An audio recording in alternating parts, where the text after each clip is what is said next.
Hi everyone, welcome back to ADEX Pixel Virtual Expo.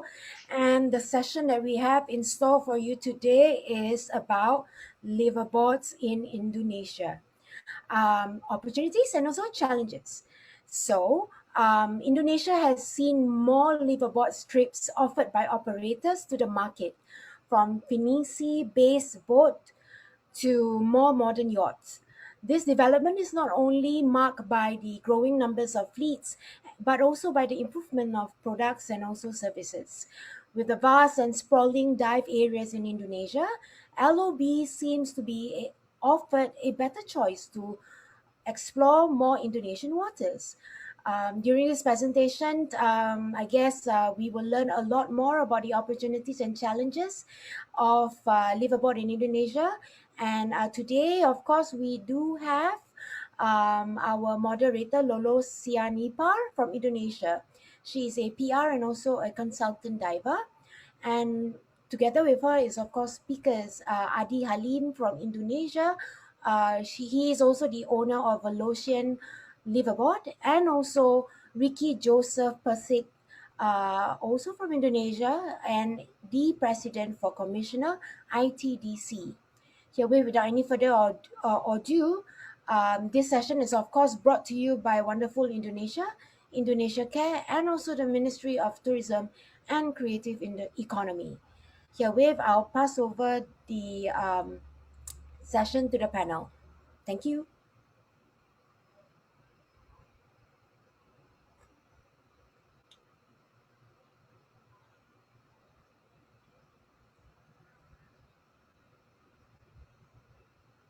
No one would have expected 2020 to go the way that it did. Out of nowhere, the world just closed its doors. We made it to Bali. And although it's been a year that's physically kept us from our friends and loved ones, it's been a year that has brought us together and made us stronger in many other ways. And now, as we start a new year, we slowly begin to open our doors once again to new people, new places, and to new adventures.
Selamat datang.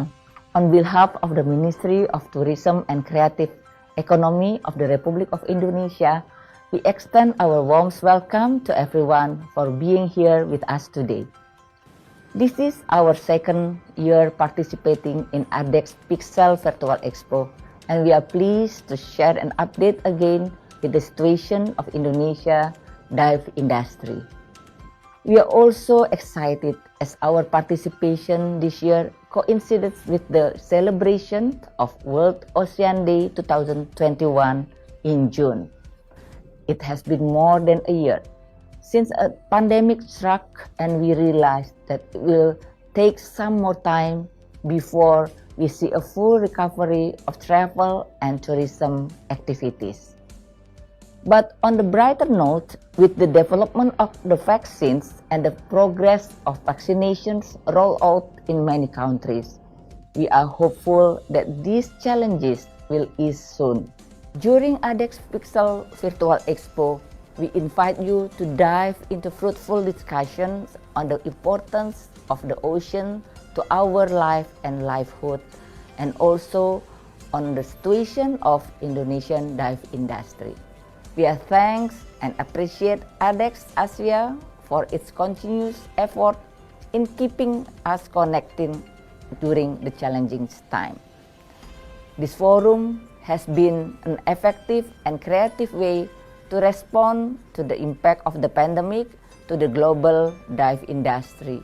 We hope that through this forum, Indonesia can always maintain its connections with the global dive industry, blue economy sectors, and their community.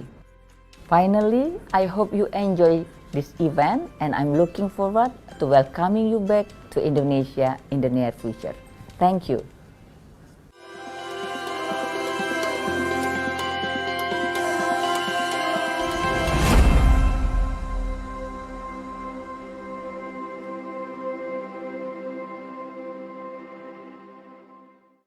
Hi everyone, it is a pleasure to meet you again on ADEX Pixel Expo this year.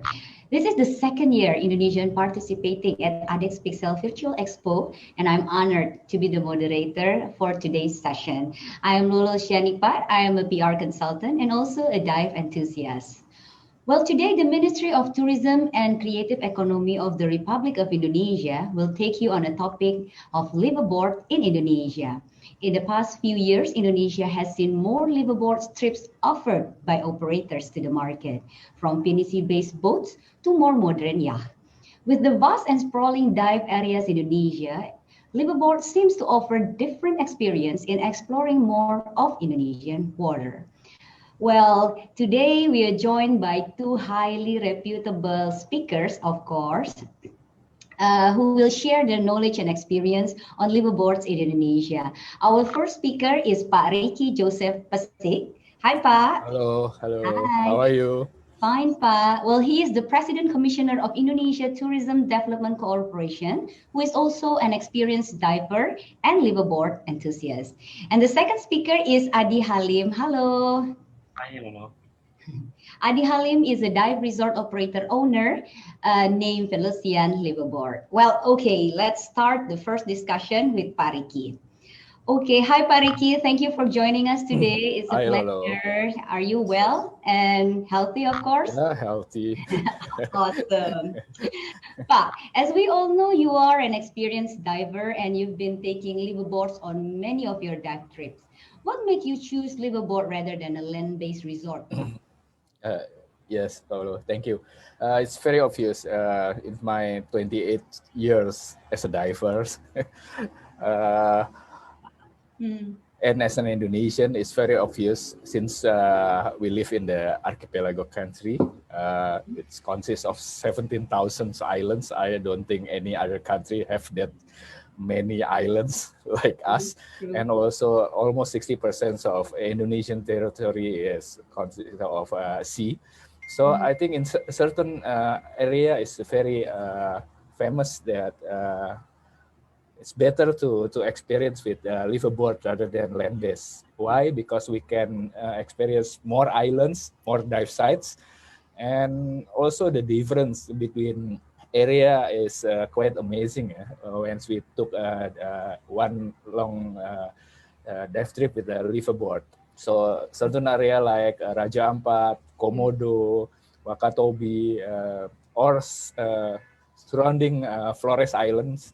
I love. I better choose a liveaboard rather than land-based because the various amazing underwater sites that we can experience in one trip. Yeah, true, Pa. Yeah, more sites to cover. Yeah, with Liveaboard. So, Pa, before I start with the second questions, I heard that you have a video to show us. Yeah, this is a video from my recent trip to Misol Raja Ampat last March. This is one very interesting experience because we did this trip during the pandemic. So where we implement all the protocol, following all the cleanliness, health, safety, and environment friendly standard from the ministry office. And I think liveaboard also can be offered during this time. It's one of the best trip during pandemic because this is like you isolate yourself together in one liveaboard. And I think it's a very safe and I think I did 2 times liveaboard during pandemic, and I can make sure there's quite safety, even more safety rather than you staying in the big cities like Jakarta. So here's my latest trip liveaboard to Misol Raja Ampat.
Wow. Amazing, Pa. You make me want to dive now. Yeah, All right. every time we saw the video, we always want to dive. Awesome. Well, based on your knowledge, Pa, and experience, do you think Indonesia's local liveaboard operators have a good products and services? I mean, like if you can compare as well to the foreign operators? Yeah, I dive. I experienced some liveaboard overseas as well, also in Indonesia, of course. My experience now, the quality of local liveaboard in Indonesia for the past 10 years, the latest 10 years, is increased tremendously. I think when I took a liveaboard like 15 years ago, all the What happened, Pa? facility, All the facilities. or sometimes we experience all the bad things. Because we cannot predict the situation at the ocean. Yes. So, but now it's far more developed. It's even very luxurious experience that I can ever experience during that work. I think now we have a lot of option from local operator in Indonesia. especially when you dive to in Komodo or Raja Ampat. I think probably this is my personal wish list. I hope more local liveaboard operator will operate in different area also. Like in Wakatobi probably, or in Halmahera, Ternate. So then give us Indonesian diver more option to explore the other area of Indonesia, of course. Yeah, to go and explore archipelago, ya Pak ya. Yeah, because Buffer, yeah. Without liveaboard, I cannot hike to the Wayak Hill in Raja Ampat because you can reach that way, or the Love Lake in Misol. Wow. Or even like the dive site of Manta Point in Komodo, in the south of Komodo Island. I think it's better to reach by liveaboard rather than by speedboat from Labuan Bajo. It will be like 5 hours travel. If not speedboat, to dive. Yeah, true. I think liveaboard is the best option for us. Yes, awesome. Thank you, Pak Ricky, for sharing your exciting experience and insightful information. It was lovely to hear.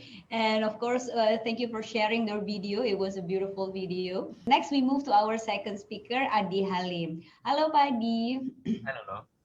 Thank you for joining us today. I hope you are healthy and well. Very. Great. Now, Adi, please tell us when you first come with the idea of Velocian. Can you? Sure. Velocian. So I've been diving for 2 decades. Basically, I've been in a lot of liveaboard trips as well, like and I still do love diving even until now. And during those trips, that there is always something that you like and you don't, and those things are where the idea comes from. And then I used to rented a lot of boats and do a lot of boats also for my friends, customer, and then like there was one day then the time coming that I said like, okay, why don't we try build one, and here we are now. Okay, that's what comes first, the vision, idea. And then what opportunity did you see when you choose Liveaboard as your business? So number one, of course, profit, right? And it's definitely a profitable market. It's a niche tourism market. And being in Indonesia itself, it's a market. You got everything here actually. Tropical warm water in the coral triangle situation, and it's actually you can dive all year round. There is almost like a no season, no month, no days, weeks that you can't dive. You just need to move places like that. And yeah, I mean like when you agree with Parik as well, resort, they might have advantage of size, right? But here in Indonesia, in archipelago country, where there are so many exotic underwater destinations far away from the land, and Liveaboard itself, it becomes like a floating resort for you. True, floating resort, like Pariki said, nowadays more luxurious and more fun, Adi. And then as a businessman, of course, you see the market, you understand the target market, and there is some expectation from the market. So how do you meet this market expectation with your product, especially for maybe there's a difference between domestic diver to foreigner diver? Maybe you can share. They are basically the same, right? The same, like we want to diving, eating, sleep. So there's nothing much different, right? Like a delicious food, like a comfortable bed, like a safe and good dive, like a nice creature like that. Well, you do have SOP and system, but be flexible and make your customer happy. So that's true. Eat, sleep, dive, that is heaven. But is there any specific challenges meeting the expectations? Yeah, of course. I mean, number one is nature, right? Nature is something that we can't control at all, but we have to be ready and give something else. I mean, sometimes the guests, they expect something like a sunny day, like a nice weather, but you don't know when the rain is coming sometimes. And secondly, I would say maybe different culture, different country, habits, food. I mean, they are different, but just, I mean, work with your heart and with your patient and treat them like how you treat your girlfriend for the first time. True, true. Well, that will be great. So we still have time. Adi, can you tell like which part of Indonesia that Felucian explore? Almost everywhere. At the moment, I'm in Bali at the moment, where Okay, I we're see. starting, and we'll be back to Labuan Bajo tomorrow, and Mm-hmm. going to Alor, Ambon, Mm-hmm. Halmahera, Wow. Tenggara, and Sorong, and we'll be in Sorong like about in end of November, and back to here again. Wow. Great. Awesome. Good luck with that. Thank Okay. Okay, thank you, Pak Riki, Joseph Pesik. Thank you, Pak Adi Halim. It has been a wonderful session of this great topic. Well, to sum up, I try to sum up from your sharing before that Indonesian liveaboard services basically already good in the last decade compared to other LOB. But of course, there are some room to improve yet in the future. And as Pak Adi said that it's good to know your target market. So we are still excited to see the future of liveaboard in Indonesia. Well, I hope the conversation today can give you an optimism and opportunity for better Indonesian tourism development, especially for diving and OB industry. And before we go, I'd like to thank you again for ADEX Pixel Virtual Expo for being a great platform for diving industry in Asia and all diving enthusiasts around the globe so that we can stay connected and exchange information, especially during this challenging period. Thank you, everyone. And we hope to see you soon again in wonderful Indonesia. Until then, stay safe and well. Bye.